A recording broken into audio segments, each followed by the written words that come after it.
Start करते हैं। चलो बच्चों स्टार्ट करते हैं। लास्ट क्लास में हम लोग किए थे स्मॉल स्मॉल एडजस्टमेंट्स, अब खत्म हो गया था अपना second first class of adjustment में हम लोग किए थे 7 इंपोर्टेंट एडजस्टमेंट्स जो मैं एक्सपेक्ट करता हूँ कि एग्जाम में आएगा तो उसमें से। फिर हम सेकेंड क्लास ऑफ एडजस्टमेंट में किए छोटे छोटे एडजस्टमेंट्स और कुछ questions 1 mark MCQ questions discuss करते हैं। एंड आज थर्ड क्लास है। थर्ड क्लास में हम आज करेंगे कुछ इंपोर्टेंट बिग बिग एडजस्टमेंट्स। तो with this let's start today's class। आज का क्लास शुरू करते हैं बच्चों। आज हम कुछ इंपोर्टेंट एडजस्टमेंट्स कवर करेंगे और उसके बाद हम लोग कोशिश करेंगे आज कैसे ही हो अपना इसको खत्म करो, इसको फाइनल को खत्म करो, नहीं तो कल एक और क्लास लगेगा वहां पर हम इसको करेंगे।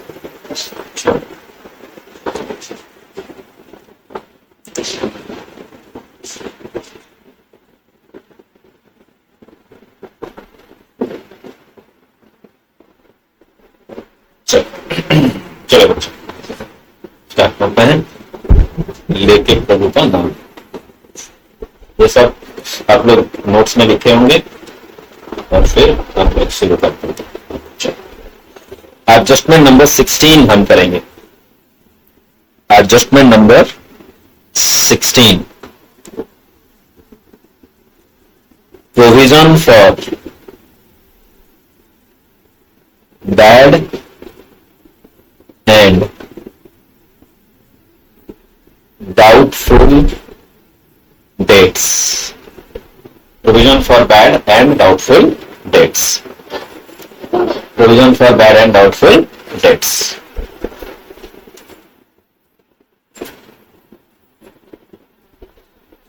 Provision for bad and doubtful dates।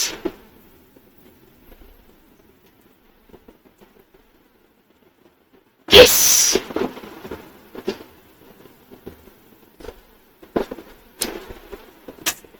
कुछ नोमेनक्लेचर समझ लेते हैं। अब हम दो आइटम को समझें। बच्चों, अगर PBD as per trial balance है, इस एडजस्टमेंट के लिए मैं ये नोमेनक्लेचर करना, नामकरण करना। अगर पीबीडी ट्रायल बैलेंस के अंदर है, as per trial balance, will name it as old PBD. हम इसको किस नाम से पहचानेंगे? हम इसको पहचानेंगे ओल्ड पीबीडी के नाम से। ओल्ड पीबीडी सेकेंड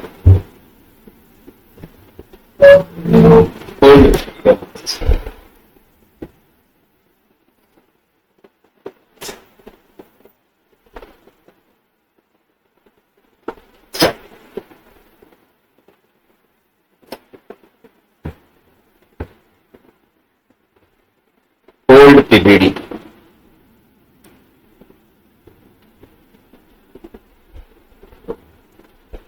अगर पीबीडी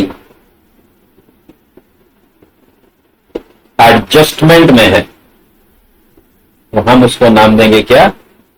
न्यू पीबीडी। मैं मतलब कैसे हम पीबीडी को ट्रीटमेंट करेंगे इसमें फोकस कर रहा हूं, ज्यादा कंसेप्ट में फोकस नहीं कर रहा हूं।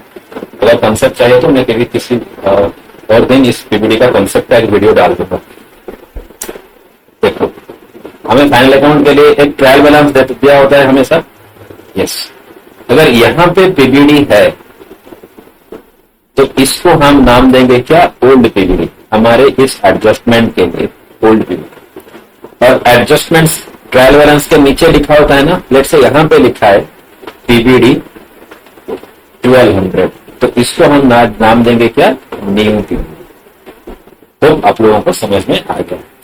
Perfect sir. फर्स्ट चीज था क्या? नोमेनक्लेचर समझना था और हम लोग नोमेनक्लेचर में समझ ले आए। परफेक्ट। फिर सर इस एडजस्टमेंट का एडजस्टमेंट एंट्री क्या है? Profit and loss account debit to PBD account. Profit and loss adjustment account debit to PPD account. Sir इसका ट्रीटमेंट ही इंपॉर्टेंट है, इसका ट्रीटमेंट ही इंपॉर्टेंट। सर इसका ट्रीटमेंट कैसे होगा? इसका ट्रीटमेंट दो जगह में होगा, एक बैलेंस शीट में होगा,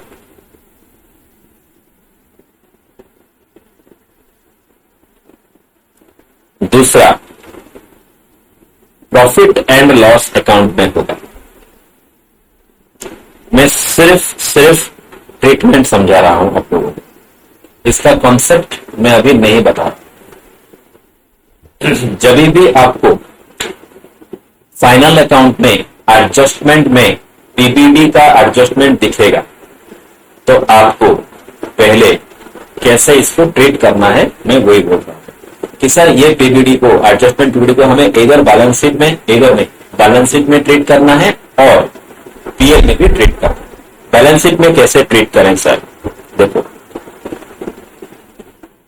ऑलवेज, मैं क्या वर्ड लिख रहा हूं? Always the new PBD sir new PBD का मतलब क्या है? न्यू पीबीडी का मतलब PBD as per adjustment. Always the new PBD shall be deducted from debtors in balance sheet as below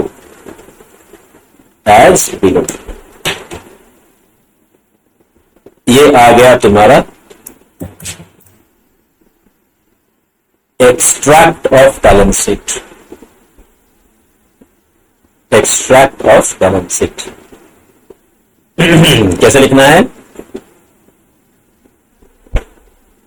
मैं सिर्फ बैलेंस शीट का एसेट साइड बना रहा हूं क्योंकि मैं एक्सट्रैक्ट बनाया।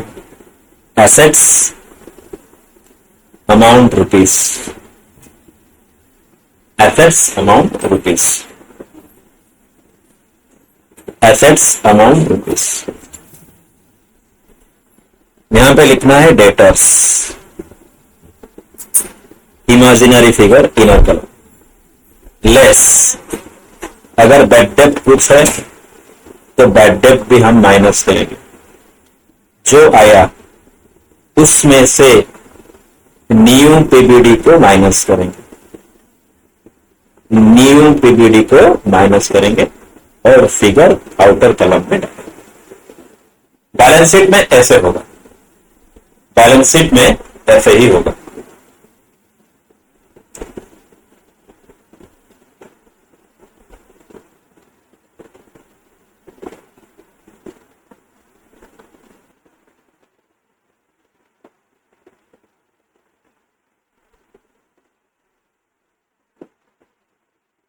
एक सेकंड बच्चों, So let's resume बच्चों। ओके तो सर बैलेंस शीट में क्या ट्रीटमेंट होगा पीबीडी का? तो न्यू पीबीडी का मतलब क्या है ना? न्यू पीबीडी का मतलब क्या है? PBD as given in the adjustment. Adjustment में जो पीबीडी दिया हुआ है उसको हमें क्या करना है? डेटर से माइनस करना है। कहां पे? Balance sheet. डेटर से कैसे माइनस करेंगे? पहले डेटर से बैक माइनस करेंगे, उसके बाद इसको माइनस करेंगे। Perfect sir. Profit and loss account में इसको कैसे दिखाना है?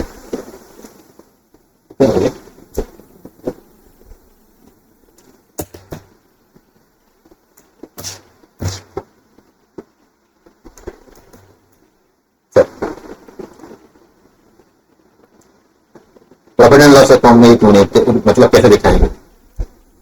प्रॉफिट एंड लॉस अकाउंट में जब हम पीबीडी को दिखाएंगे तो दिमाग में दो चीज आए।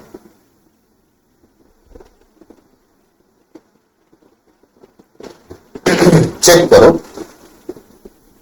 न्यू पीबीडी मतलब PBD as per adjustment is greater than old PBD है क्या? Is greater than old PBD है क्या? मतलब जैसे यहां पे अपना एग्जाम्पल मैंने दिया, देखो ट्रायल बैलेंस में पीबीडी 1000 रुपया है, एडजस्टमेंट में पीबीडी 1200 रुपया है। दैट मीन्स न्यू पीबीडी ज्यादा है ना। अगर ऐसा हुआ तो हम क्या करेंगे? हम प्रॉफिट एंड लॉस अकाउंट के डेबिट में जाएंगे, प्रॉफिट एंड लॉस अकाउंट के डेबिट में जाएंगे, profit and loss account debit में जाएंगे, वहां पे लिखेंगे टू न्यू पीबीडी 1200 रुपए लेस ओल्ड पीबीडी 1000 रुपए, जो आया उसको आउटर कॉलम में लिखेंगे। सर ऐसे क्यों होता है, इसका लॉजिक मैं अभी नहीं बता पा रहा हूं, अब सिर्फ याद कर लो, इसका कॉन्सेप्ट में और एक वीडियो डाल के समझा, क्योंकि अभी टाइम नहीं है इसमें सब कॉन्सेप्ट समझाने के लिए। अगर न्यू पीबीडी ज्यादा हुआ ओल्ड पीबीडी से तो ऐसे करना है, पीएल अकाउंट के डेबिट में जाके ये लिखना है। अगर न्यू पीबीडी ओल्ड पीबीडी से कम है, ओल्ड पीबीडी से कम है, तो हम क्या करेंगे, प्रॉफिट एंड लॉस अकाउंट के क्रेडिट साइड में जाएंगे और वहां पे लिखेंगे by old PBD less new PBD. ये आ गया तुम्हारा ट्रीटमेंट, ये तुम्हारा हो गया। ऐसे हम ट्रीटमेंट करेंगे किसका, पीबीडी का। मैं और एक बार तुम्हारा अंडरस्टैंडिंग तो नहीं, याद करवा रहा हूं। जब भी आप लोगों को एडजस्टमेंट में पीबीडी दिखेगा तो दिमाग में रख लेना ये न्यू पीबीडी। चेक करो जाके ट्रायल बैलेंस के अंदर पीबीडी है क्या, हाँ तो इसको ओल्ड पीबीडी नाम का। सर ये पीबीडी का ट्रीटमेंट क्या होगा, ये पीबीडी का ट्रीटमेंट दो जगह में होगा, एक बैलेंस शीट में होगा और एक पीएल अकाउंट में। यहां पर मैं लिख लेता हूं कि सर ये एंड है, बैलेंस शीट में भी होगा और प्रॉफिट एंड लॉस अकाउंट में भी, बट ये और है पीएल अकाउंट में इधर यहां पे होगा नहीं तो यहां पे डेबिट में होगा या तो फिर और। तो बैलेंस शीट में कैसे करेंगे सर, बैलेंस शीट में पहले एसेट साइड में डेटर लिखेंगे, उसमें से अगर एडजस्टमेंट में बैड डेट होगा तो उस अमाउंट को माइनस करेंगे और जो अमाउंट आया उससे हम माइनस करेंगे किसको, न्यू पीबीडी, न्यू पीबीडी को पीबीडी एज पर एडजस्टमेंट में माइनस करेंगे। और यहाँ पे अपना पीएल अकाउंट में जब हम आएंगे तो चेक करेंगे कि न्यू पीबीडी अगर ज्यादा है ओल्ड पीबीडी से तो हम उसको पीएल अकाउंट के डेबिट में as given in the notes. अगर न्यू पीबीडी कम है तो उसको पीएल अकाउंट के क्रेडिट में। सर ऐसे क्यों मैं बार बार बोल रहा हूं, इसका लॉजिक में और एक वीडियो में देख दिखाऊंगा। तो ये हो गया तुम्हारा पीबीडी का एडजस्टमेंट्स। फिर आ गया तुम्हारा 17th एडजस्टमेंट। ये क्यों नहीं चल रहा है, चलना तो चाहिए।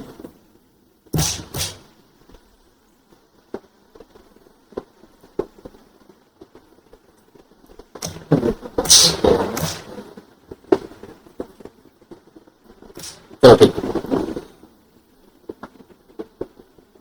प्रोविजन फॉर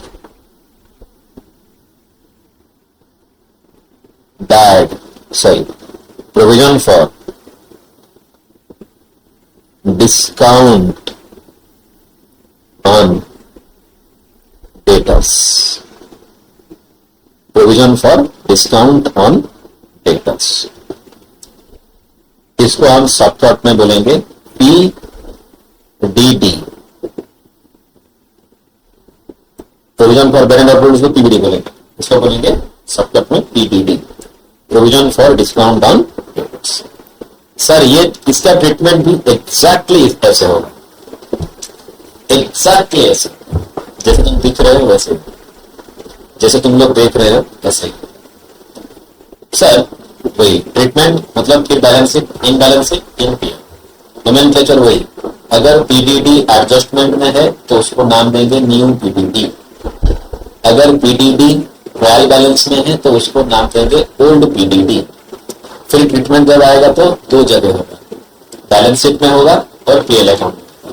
बैलेंस शीट में क्या होगा, लिखेंगे debtors less bad debt less new PBD, फिर जो फिगर आया उसमें से माइनस करेंगे न्यू पीडीडी। पहले बैड डेट, पहले डेटर्स, उसमें से बैड डेट।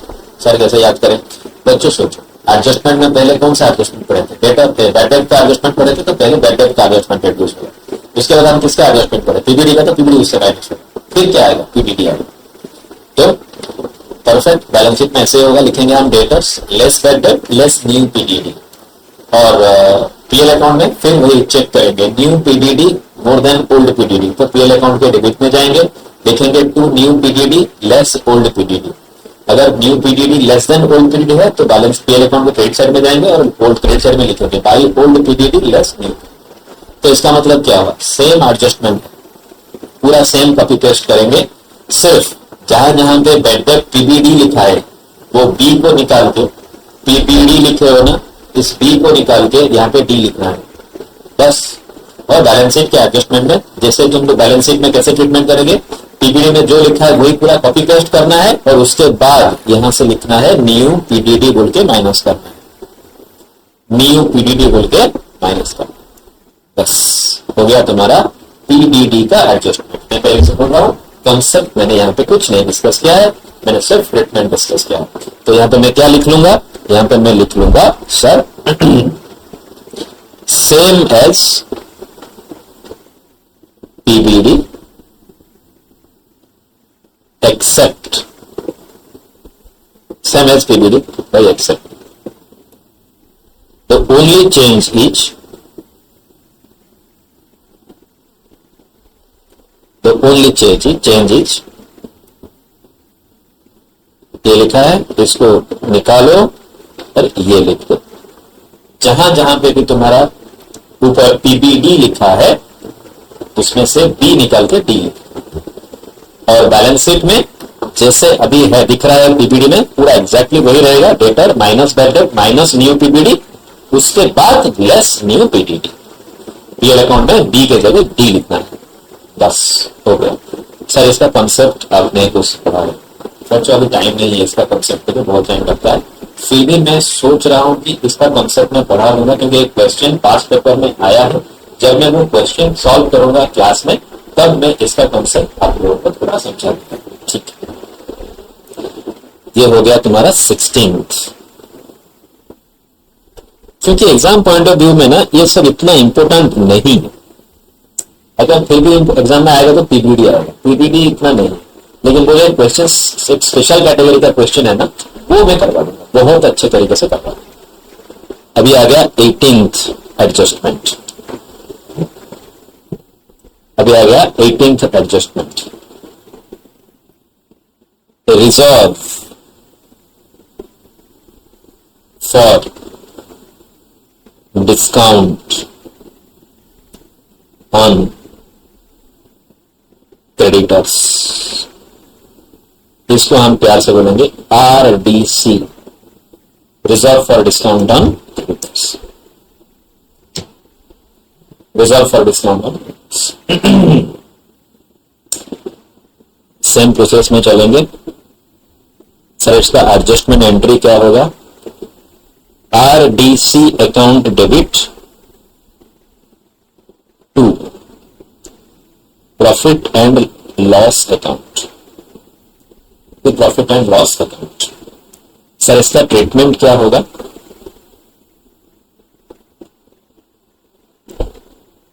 इसका ट्रीटमेंट क्या होगा sir?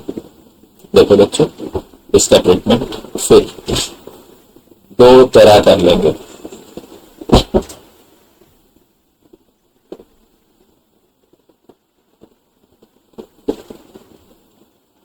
In balance sheet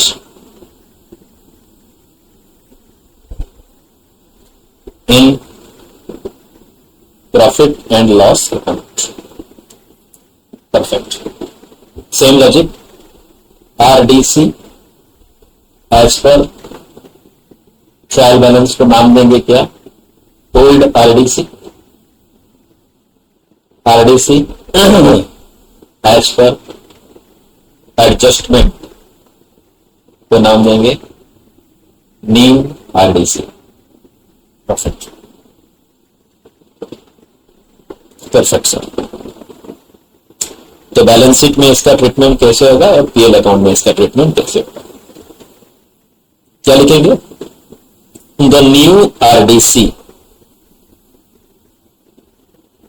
shall be deducted from creditors in balance sheet liability.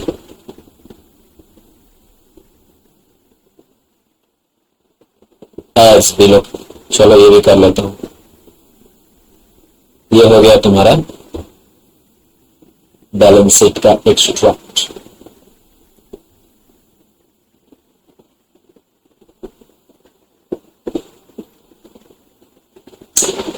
ये है तुम्हारा एक्सट्रैक्ट ऑफ बैलेंस शीट.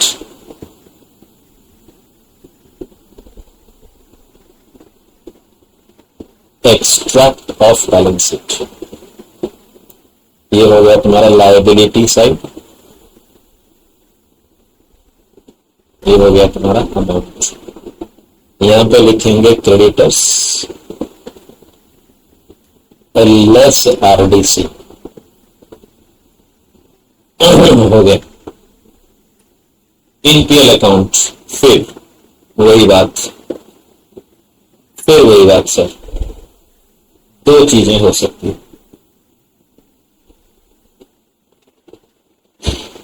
क्या होगा सर? न्यू आरडीसी मोर than old RDC. New RDC मोर देन ओल्ड आरडीसी. तो हम क्या बनाएंगे? प्रॉफिट एंड लॉस अकाउंट का क्रेडिट में जाएंगे और वहां पे लिखेंगे by new RDC less old RDC.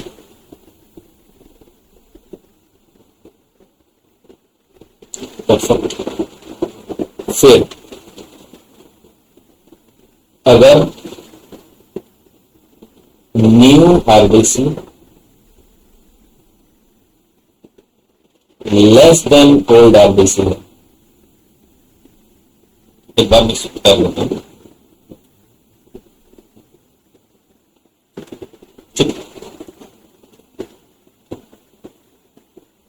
Profit and loss account के डेबिट में जाएंगे और यहां पे लिखेंगे टू ओल्ड आरडीसी. याद कर लो बच्चों, इसका ना एग्जाम में एक प्लस टू लेवल इतना डिटेल में नहीं है. इसका एक क्वेश्चन है वो मैं करवा दूंगा. एक स्पेशल क्वेश्चन है, उसको मैं बहुत ही अच्छे तरीके से बताऊंगा. Final account point of view में बस हो गया. ये हो गया तुम्हारा reserve for discount. Perfect. Perfect sir. 19th adjustment.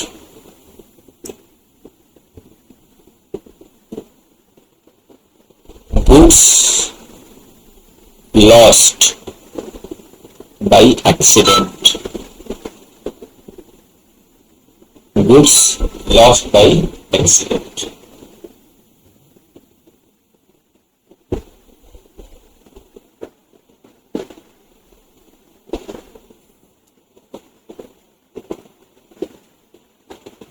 Goods lost by accident.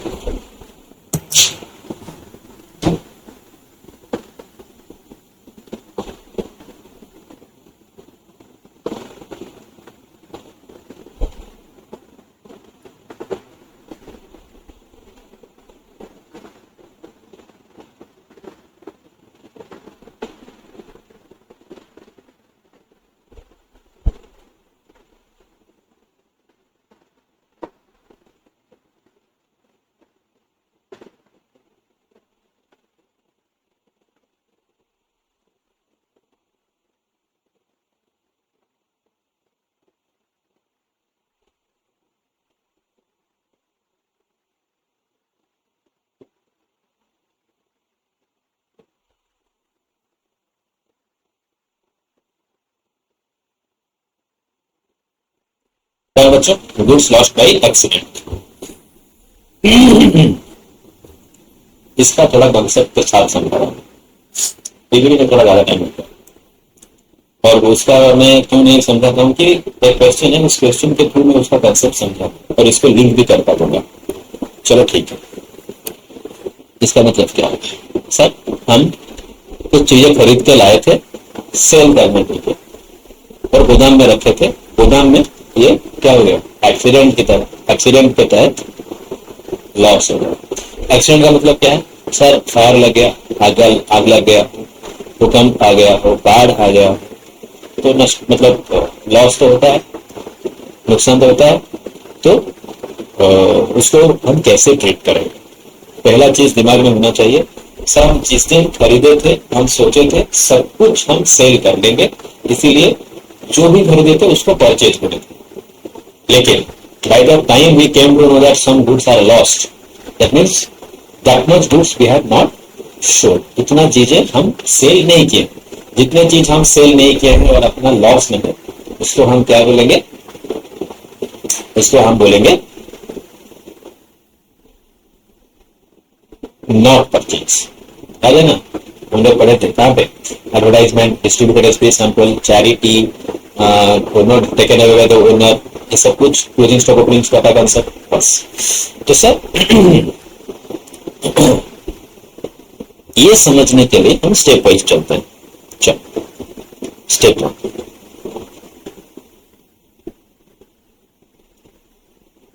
assessing the gross loss, assessing the gross loss. यहाँ पे ग्रॉस लॉस का मीनिंग ट्रेडिंग अकाउंट वाला ग्रॉस लॉस नहीं है। मतलब इसका मतलब क्या है कि आपको न्यूज आया, कि आपको खबर आया कि आपके दुकान में या गोदाम में आग लग गया है, तो हम क्या करेंगे, इमीडिएटली गोदाम में जाएंगे और गोदाम में आग बुझने के बाद जब हम गोदाम का शटर ओपन करेंगे तो हम एंट्री करते ही एक अमाउंट एसेस करेंगे कि टोटल अपना कितना गुड्स लॉस हो गया है, उसको बोलेंगे assessing the gross loss. Loss तो हुआ है बच्चों, अगर लॉस हुआ है तो लॉस अकाउंट को हम डेबिट करेंगे, क्योंकि लॉसेस आर डेबिट। तो लॉस के जगह हम लिखेंगे goods lost by accident account. जो भी एक्सीडेंट हुआ होगा उसका नाम लिखेंगे। लेट्स से फायर में अगर लॉस हुआ है तो हम लिखेंगे goods lost by fire account. अगर भूकंप में हुआ है तो लिखेंगे गुड्स लॉस्ट बाय अर्थक्वेक। तो यहां पे लिखा मैंने goods lost by accident account debit. क्यों? क्योंकि ये लॉस है। सोचो क्रेडिट किसको करें, क्रेडिट किसको करें? सर ये जो गुड्स लॉस हुआ है, ये गुड्स पहले हम खरीदे थे, जब खरीदे थे इसको हम परचेज बोले थे। इतना चीज हम सेल नहीं कर पाए तो इसको हम अभी परचेज नहीं बोलेंगे। परचेज बोले थे मतलब परचेज अकाउंट को क्रेडिट किए थे, डेबिट किए थे, सॉरी। अगर इसको हम परचेज नहीं बोलेंगे तो क्या करेंगे, परचेज को कैंसिल करेंगे।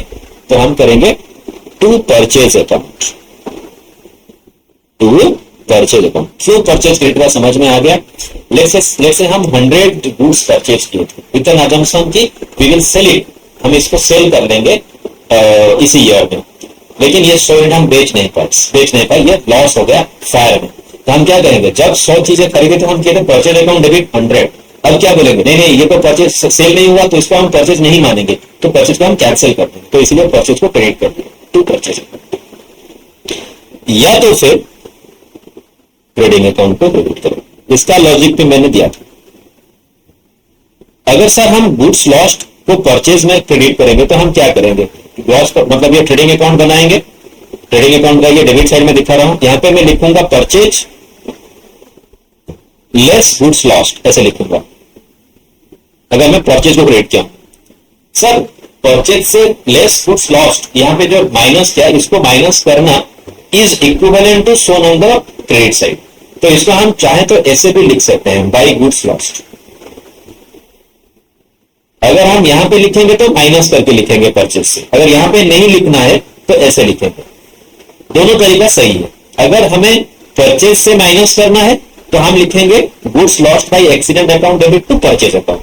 नहीं सर हमें परचेज से माइनस नहीं करना है, क्योंकि परचेज से रिटर्न माइनस होता है, और भी बहुत सारी चीज माइनस होता है अननेसेसरली। ट्रेडिंग अकाउंट के डेबिट साइड में प्रोसेस में बहुत ज्यादा कैलकुलेशन हो जाता है। तो इसको अवॉइड करने के लिए हम क्या करेंगे, यहां से रिड्यूस ना करके इसको क्रेडिट साइड में दिखा देंगे। वो एक ही चीज होता है। तो हम अगर यहाँ पे इसको नहीं दिखाना है तो ऐसे दिखाएंगे, अगर यहाँ ये ऐसे करना है तो ट्रेडिंग अकाउंट को हमें क्रेडिट करना पड़ेगा। तो आप लोगों को समझ में आ गया होगा। परफेक्ट। तो स्टेप 1 में हम लोग पहले हम लोग आग को बुझाए और अपना शटर उठाए गोदाम का या दुकान का। तो एंट्री करते ही हम एसेस किए कि इतना गुड्स हमारा खराब हो गया। इसको बोलते हैं step 1, assessing the gross loss. फिर आ गया स्टेप 2। स्टेप 2 सोचो क्या दिमाग में आएगा। लॉस हो गया, फिर दिमाग में आएगा कि सर मैं क्या इंश्योरेंस लिया हुआ, इस चीज के लिए क्या मैं इंश्योरेंस लिया हुआ हूं। तो इसको हम बोलेंगे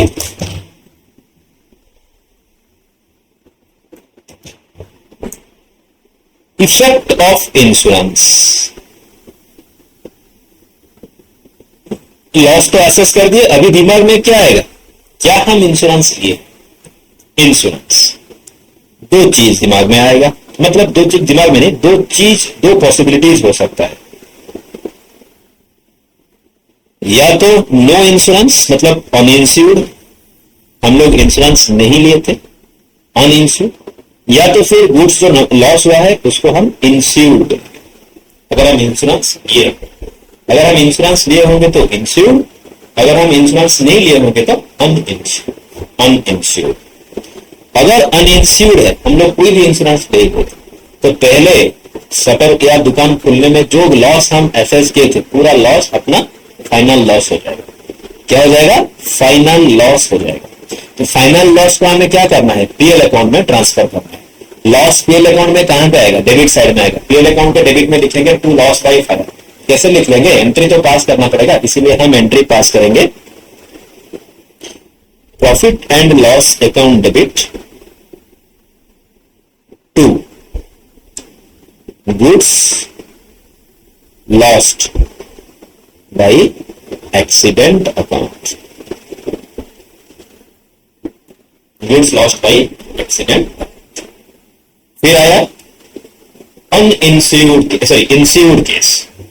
अगर इंश्योर्ड है तो दो पॉसिबिलिटीज हो सकते हैं, अगर इंश्योर्ड है तो दो पॉसिबिलिटीज हो सकते हैं। क्या सर,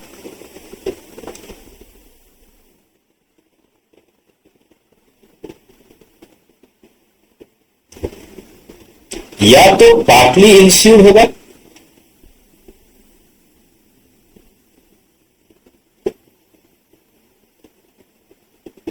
या तो फुली इंश्योर्ड होगा,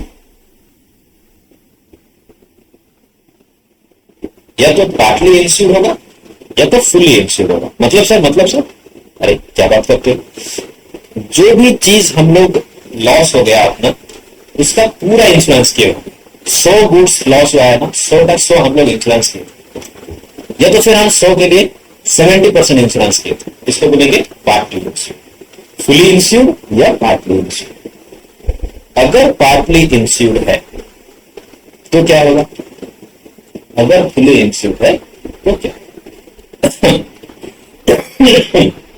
अगर पार्टली इंश्योर्ड है, जैसे हम 70% चीजों के लिए इंश्योरेंस किए थे, तो हमें 70% का क्लेम मिलेगा।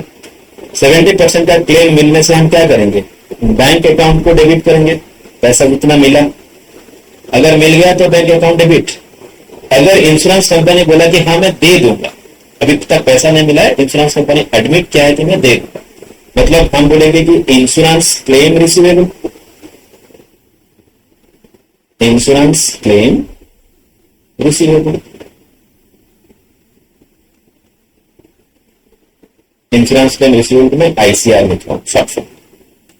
बैंक अकाउंट डेबिट कब होगा, जब हमें एक्चुअली में पैसा मिल गया होगा इंश्योरेंस कंपनी से। इंश्योरेंस क्लेम रिसीवेबल डेबिट कब होगा, जब इंश्योरेंस कंपनी एडमिट कर दिया कि हाँ आपका इतना लॉस है और हम आपको इतना क्लेम दे देंगे, दिया नहीं अभी तक दे देंगे। तो मतलब दे देंगे मतलब क्या, ना तो राइट्स आ गया ना, अपना तो एक एसेट आ गया, हम बोलेंगे ठीक है तुम दिए नहीं लेकिन पक्का दोगे, तो हम डेबिट कर लेंगे इंश्योरेंस क्लेम रिसीवेबल को एज एन एसेट।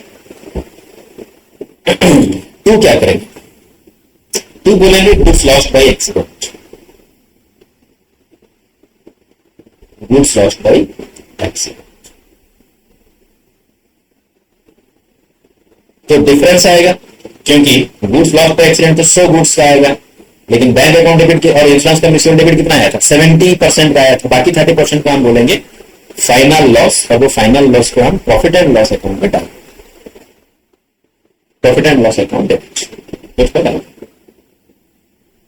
चलो ये हो गया अगर पार्टली इंश्योर्ड होगा। अगर फुली इंश्योर्ड होगा तो या तो पूरा पैसा मिल जाएगा बैंक अकाउंट डेबिट, या फिर एडमिट होगा ICR account debit, insurance claim receivable account debit, to goods lost. There is no loss account ना बच्चों, क्योंकि पूरा अमाउंट हमें मिल गया,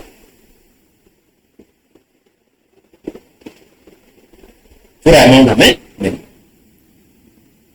तो अगर पार्टली इंश्योर्ड है तो 2 एंट्री है, अगर फुली इंश्योर्ड है तो यहां पे 1 एंट्री है।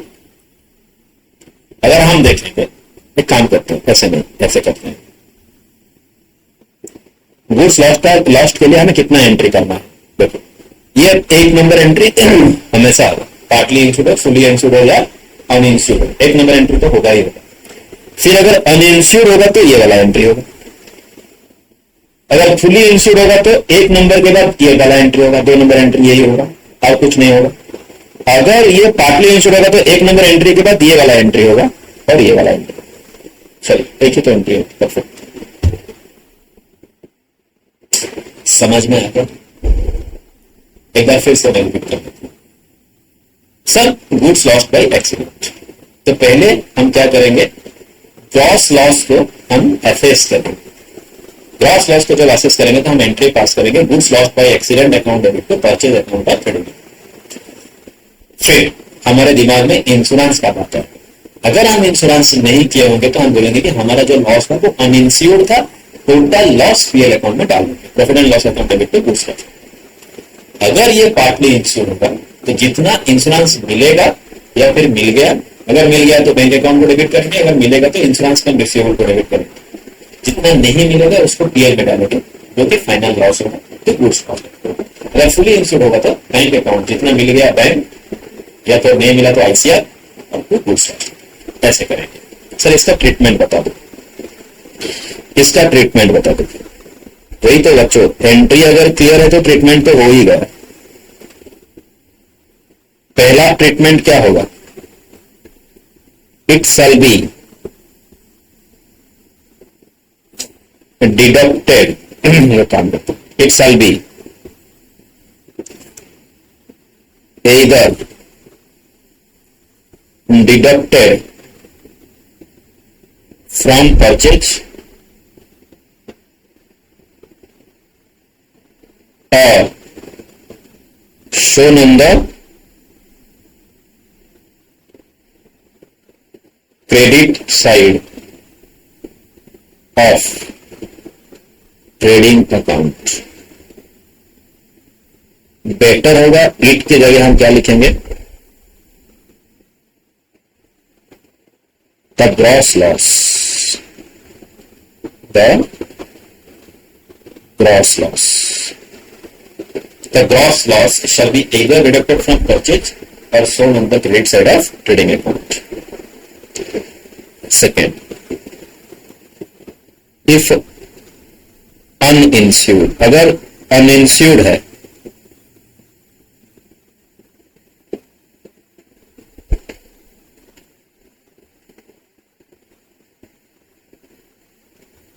अगर अनइंश्योर्ड है तो ट्रीटमेंट क्या होगा,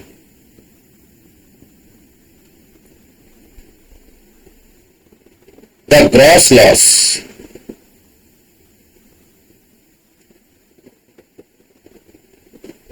as assessed in step 1 will be the final loss, will be the final loss and shall be transferred to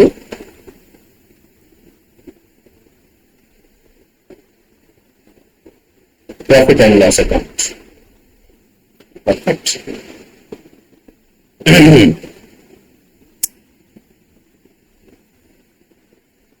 तीन नंबर ट्रीटमेंट कौन कब आएगा? अगर अनइंश्योर्ड नहीं हो, इसको हम ऐसे ब्रेक कर लेंगे। इफ फुली इंश्योर्ड, मतलब ग्रॉस लॉस को रिकवर कर दिए, अभी पूरा इंश्योरेंस हमने पूरा इंश्योरेंस किया होगा, तो इसका ट्रीटमेंट क्या होगा?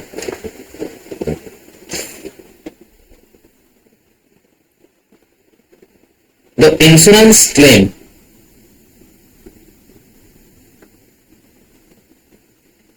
will be treated as below.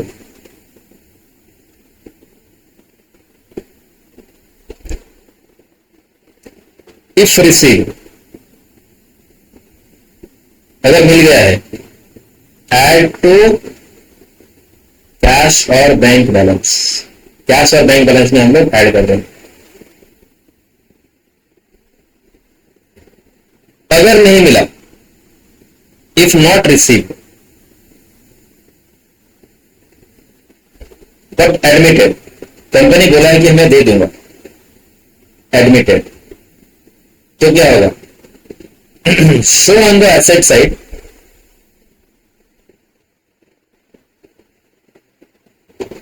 as क्या?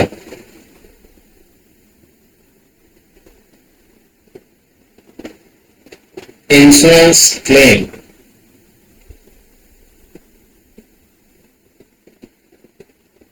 रिसिप्ट।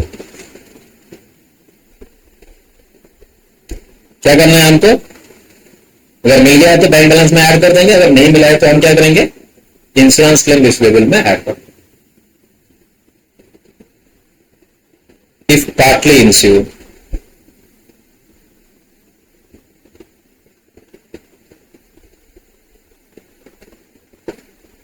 इसका क्या करेंगे? The treatment will be as below.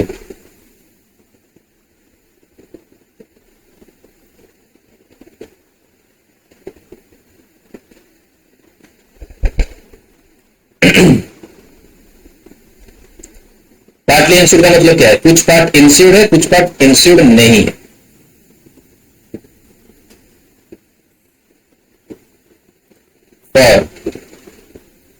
uninsured portion,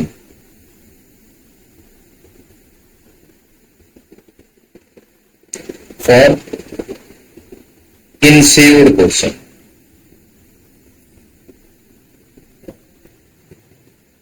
अगर नोट्स मतलब थ्योरी काइंड ऑफ क्वेश्चन पूछ दिया तो ये सब लिखना है। सीए फाउंडेशन में ना ये सब एडजस्टमेंट बहुत है, तो ये सब एडजस्टमेंट को वहां पे करने में मजा आता है। चलो, for uninsured person same treatment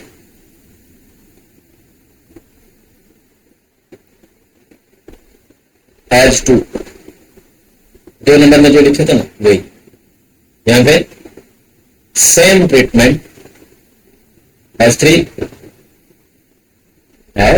मैं फिर क्यों लिखूं?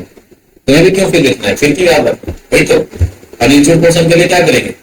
वो जो लॉस है डिफरेंशियल फिगर, उसको हम लोग क्या करेंगे? सॉरी यहाँ पे मैं नहीं लिख सकता, same as same treatment as two, sorry, लेकिन ये वाला ठीक है, इंश्योरेंस क्लेम वाला ठीक है। यहाँ पे मैं क्या लिखूं? यहाँ पे मैं लिखूंगा the difference of gross loss and insurance claim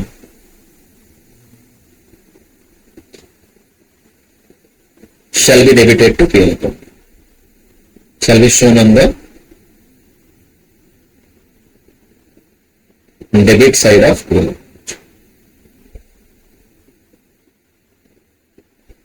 जितना हमें इंश्योरेंस नहीं मिला वो PL अकाउंट में जाए। परफेक्ट, ये वाला ठीक सही। तो ये हो गया तुम्हारा, तो कितना बड़ा एडजस्टमेंट है? Goods cost. ये मैंने मतलब डायग्रामेटिकली किया तो इतना है, तो बहुत बड़ा होता है। तो आप लोगों को ये समझ में आ गया होगा। अगर आप लोगों को समझ में नहीं आ रहा है बच्चों तो आपको मुझसे पूछना, नंबर द फोन मुझे पूछना, नंबर वगैरह आपको मिल जाएगा। चलो, today's last adjustment, today's last adjustment.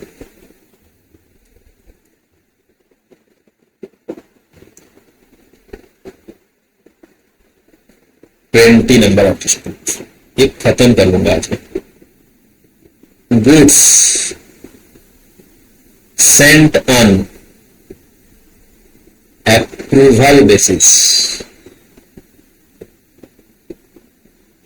इसका और एक नाम है, और सेल और रिटर्न बेसिस, सेल और रिटर्न बेसिस।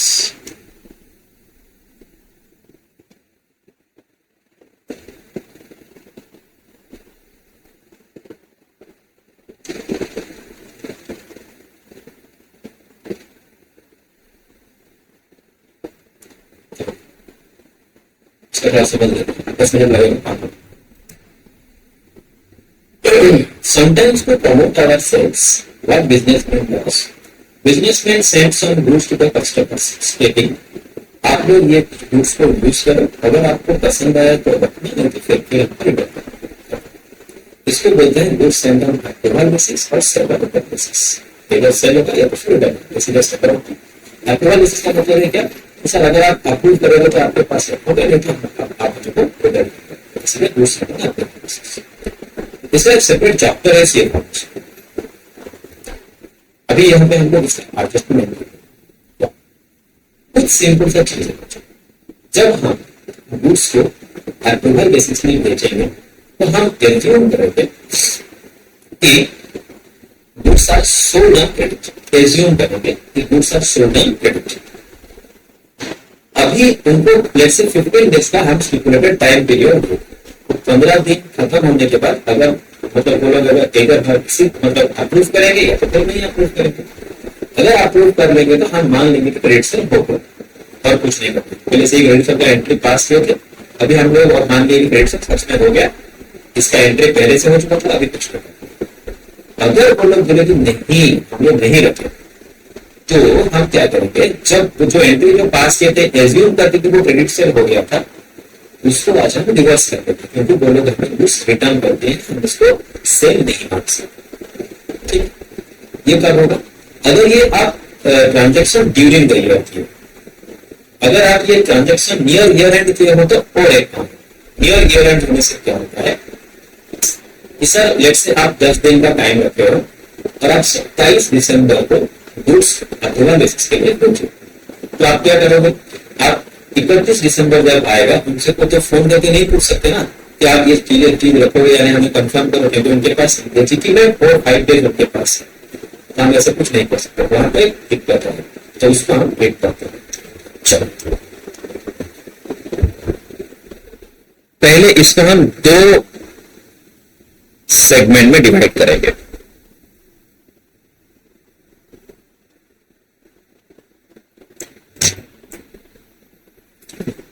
तो नहीं होना चाहिए time,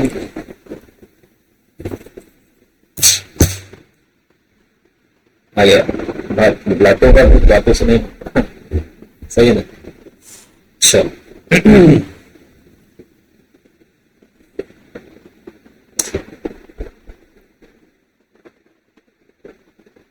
transaction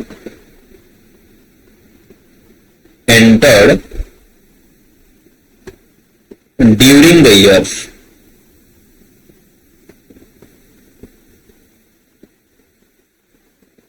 transaction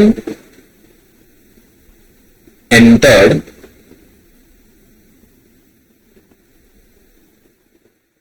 near year end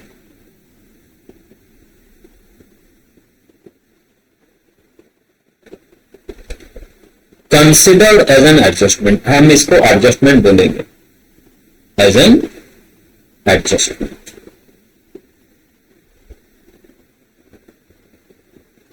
not an adjustment। तो ये अगर एडजस्टमेंट नहीं है तो इसके बारे में हम अभी डिस्कस नहीं करें। ये एडजस्टमेंट है, consider as an adjustment. Following steps are applicable, ये यहां पे खत्म। Following steps are applicable.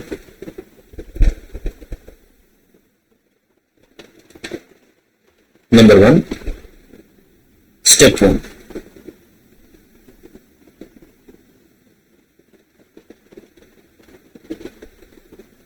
Step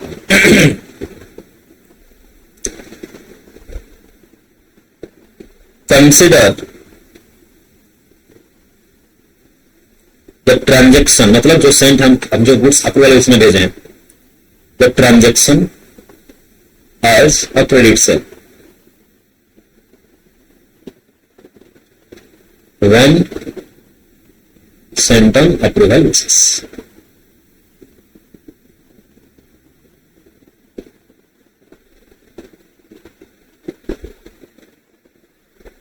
तो क्या होगा, entry debtor account debit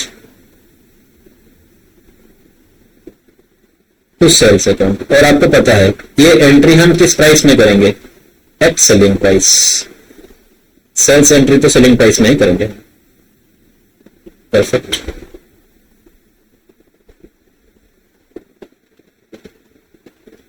step 2, at year end, साल के अंत बाद, एट ईयर एंड इफ अगर no approval has been received, no approval has been received,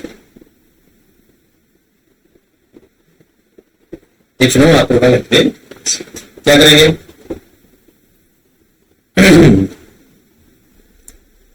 reverse the above entry. अभी हम मान लेंगे कि चीजें क्रेडिट्स में सेल्स नहीं हुआ है, तो अगर रिवर्स करेंगे तो क्या एंट्री करेंगे, sales account debit to debtors account. किस प्राइस में होगा, जिस प्राइस में हुआ था, एट सेलिंग प्राइस। जब हम 27 तारीख को चीज अप्रूवल लिस्ट में भेजे तो हम मान लिए थे कि ये क्रेडिट सेल है, तो इसलिए हम एंट्री पास किए थे डेटर टू सेल्स। लेकिन 31 तक अप्रूवल नहीं आया होगा तो हम लोग उनको फोन करके नहीं पूछेंगे, रखोगे या नहीं, बोल दो हमें ईयर एंड करना है, ऐसे नहीं बोल सकते। तो हम एज्यूम करेंगे कि हम सेल्स नहीं किए, तो हम उस एंट्री को 27 तारीख में जो एंट्री किए थे उसको रिवर्स कर देंगे। टू ट्रीट दिस ट्रांजेक्शन हम क्या करेंगे, सेल्स से डिडक्ट करेंगे, मतलब सेल्स से माइनस करेंगे सेलिंग प्राइस, डेटर से माइनस करेंगे सेलिंग प्राइस। परफेक्ट। अभी आ गया स्टेप 3। जैसे हम स्टेप 2 किए हैं, हम और एक प्रॉब्लम में आ गए, क्योंकि सोचो एक्चुअली में तो चीज कस्टमर के पास है, बट हम स्टेप 2 में जो एंट्री पास किया हम बोले कि नहीं हम सेल नहीं किए, तो वो चीज अपने पास रहना चाहिए, अपने पास तो है नहीं। जब ऑडिटर आएगा और पूछेगा ये चीज कहाँ है, तो हम तो बोल नहीं सकते कि यह कस्टमर के पास है। अगर यह कस्टमर के पास है तो उसके लिए उसको एंट्री पास करना होगा, क्योंकि आप सेल्स टू डेटर करके बोलोगे नहीं हम लोग सेल्स नहीं किए, तो चीज अपने पास होना चाहिए, अपने पास तो है नहीं, तो इसीलिए हमने और एक एंट्री पास कर। हम बोलेंगे ये जो चीज है ना अपने पास नहीं है, कस्टमर के पास है, और हमारा राइट है उस चीज के ऊपर, हमारा अधिकार है उस चीज के ऊपर, वो अपना चीज है उनके पास है, तो हमारा वो काइंड ऑफ एसेट हो गया। तो हम क्या बोलेंगे, स्टॉक, सर लिख सकते हैं, लाइन विथ कस्टमर अकाउंट, या तो फिर क्लोजिंग स्टॉक। इतना बड़ा नहीं लिखना है तो क्या लिखना है, क्लोजिंग स्टॉक को हम डेबिट कर लेंगे, closing stock account debit to trading account. ये किस प्राइस में होगा, ये हमेशा कॉस्ट प्राइस में, एट कॉस्ट प्राइस। ये एंट्री हम क्यों की, सोचो स्टेप 1 में हम लोग किए थे debtor account debit to sales account, इसका मतलब चीजें हमारे पास नहीं है, ठीक, तो हम उतना चीज नहीं। जब आप स्टेप 2 में रिवर्स करती है तो एंट्री तो आप क्या बोलेंगे, हमारा सेल्स नहीं हुआ, लेकिन इतना चीज जो बाहर गया था वो तो अपने पास अभी नहीं है ना, तो वो जो चीज बाहर है उसको ट्रीट करने के लिए एक एंट्री थी। हम बोले कि जितना चीज अपने पास नहीं है उतना चीज के लिए हम एक एसेट क्रिएट करेंगे और उसका नाम देंगे स्टॉक लाइन विद कस्टमर। ये सही चीज है, स्टॉक लाइन विद कस्टमर। इसको और एक नाम पे हम लोग लिख देते हैं पोजीशन, जो कि 100% एक्यूरेट नहीं है। आपको ऐसे ही लिखना है stock lying with customer, stock lying with customer. Account debit to credit, credit to credit क्यों हुआ? क्योंकि ये परचेज से रेड्यूस होगा ना बच्चों, क्योंकि ये सेल अभी तक नहीं हुआ, तो हम इसको सेल ना मानते हुए परचेज को रेड्यूस करें। परचेज से माइनस करना जो है उसको क्रेडिट साइड में दिखाना बोलिए। Perfect sir. अभी सर एडजस्टमेंट एंट्री तो आप बोल दिए, अभी अब हमें ट्रीटमेंट बताओ। ट्रीटमेंट नंबर 1 क्या होगा? It shall be reduced from sales at selling price in trading account. Perfect. Number 2 क्या होगा?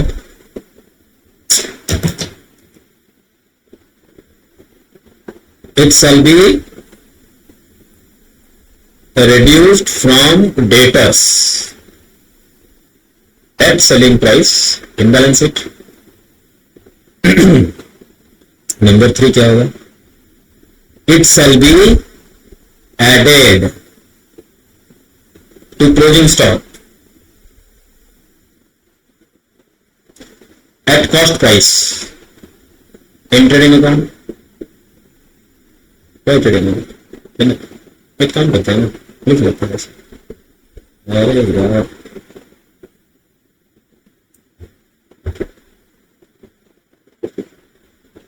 in trading and balance sheet asset से, बैलेंस शीट के एसेट साइड में भी क्लोजिंग स्टॉक में ऐड कर लेंगे और ट्रेडिंग अकाउंट में भी यहाँ पर इसको क्लोजिंग स्टॉक में। With this we are done with the adjustments. मुझे पता है आज की क्लास में मैंने आप लोगों को पीपीडी का कंसेप्ट नहीं बताया, कुछ सम एक्सटेंट में गुड्स लॉन्च का कंसेप्ट समझने के लिए ट्राई किया। गुड्स एंड मैनेजमेंट को भी मैंने समझाया, तो आप लोगों को समझ में आ गया होगा। टू बी वेरी फ्रैंक, अगर मुझे पूछना है एडजस्टमेंट में सर कौन सा चीज इंपॉर्टेंट है? एडजस्टमेंट में इंपॉर्टेंट है वो जो पहले वाला 7, closing stock, outstanding, prepaid, approved, received advance, bad debt और डेप्रिसिएशन। उसके बाद क्लास नंबर 2 एडजस्टमेंट का क्लास नंबर 2 में जो स्मॉल एडजस्टमेंट को थोड़ा टोटल कर लेना। आज मैंने जो किया है उसमें से ज्यादा इंपॉर्टेंट होगा पीपीडी, तो उसको याद करना, ये सब चीज आपको याद करना है क्योंकि अभी टाइम नहीं है पूरा डिटेल कॉन्सेप्ट में इसको कवर करना। तो ये हो गया तुम्हारा conceptual discussion of all adjustments.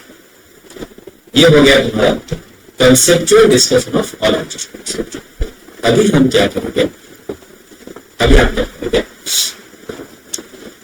आज हम कुछ नहीं करेंगे, हम फिर कल जो एक क्वेश्चन बच गया है अपना कंपाइलर का, वो क्वेश्चन हम गो थ्रू कर लेंगे। 2 क्वेश्चन हम गो थ्रू कर लेंगे और हो सके तो हम एक वाटू भी अपना इसका कुछ क्वेश्चन कर लेंगे। मतलब हरी भरी में नहीं करना है। मुझे लगता है कि देखो फाइनल अकाउंट एक वीक अगर हमें करेंगे 6-7 क्लास करेंगे, डेप्रिसिएशन 2 या 3 दिन खत्म हो जाएगा, एमबीओ भी 2-3 क्लास में खत्म हो जाएगा। एक वीक में फाइनल अकाउंट खत्म हुआ, 6 क्लास मतलब तो एक वीक में वाला बात ही बुधवार या गुरुवार से शुरू किया। मेरे ख्याल से हम लोग अगर 1.5 महीना बैठ जाएंगे ना, बहुत ही अच्छे तरीके से अपना कंपाइलर को खत्म कर लेंगे और कंसेप्चुअल डिस्कशन। एडजस्टमेंट में ये 2-3 एडजस्टमेंट को मैंने इतना कंसेप्चुअली नहीं बताया, बट अदर चैप्टर्स में हम बहुत कंसेप्चुअल डिस्कशन, डेप्रिसिएशन को बहुत कंसेप्चुअल